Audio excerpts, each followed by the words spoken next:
वीरभद्र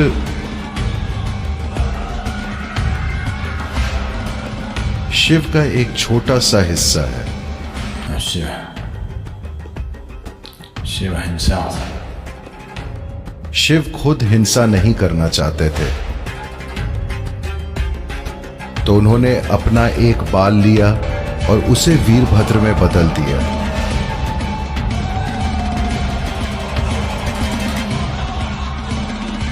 शिव के जीवन में एक ऐसी स्थिति पैदा हुई थी जहां एक बहुत बड़ा अन्याय हुआ था, जिसकी वजह से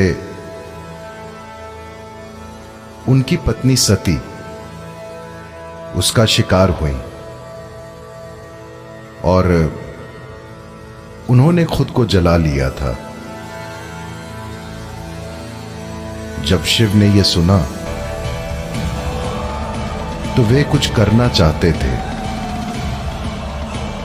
पर उनके कुछ हिस्से इतने शांत थे कि उनका सिस्टम युद्ध के लिए तैयार नहीं था। तो उन्होंने अपना एक बाल निकाला और उससे वीरभद्र को पैदा किया। वीर यानी बहादुर या साहसी। वीर शब्द असल में वीर्य शब्द से बना है। वीर्य का अर्थ है शुक्राणु, यानी वो बीज जिससे मनुष्य का जन्म होता है।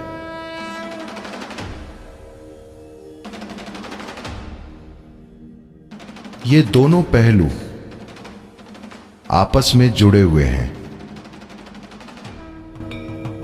यानी शिव के जीवन का महत्वपूर्ण पहलू यह है कि उन्होंने कभी अपना शुक्राणु नहीं गिराया। तो इसका महत्व बस यही है कि शरीर की बुनियादी जीवन ऊर्जा को शारीरिक रूप से बिखेरने और बच्चे पैदा करने के बजाय उन्होंने उसी ऊर्जा का इस्तेमाल चेतना के शिखर पर पहुंचने के लिए किया। उनकी ऊर्जा सिर के ऊपर से बिखरती है। किसी भी योगी को तब तक योगी नहीं कहा जा सकता जब तक कि वे अपने सिर के ऊपर से ऊर्जा नहीं छलकाते। तो वीरभद्र सिर्फ एक बाल थे, सिर्फ एक बाल, और उन्होंने ऐसी तबाही मचाई कि अकेले ही उन्होंने उस राजा की पूरी सेना को खत्म कर दिया जिसने ये अन्याय किया था।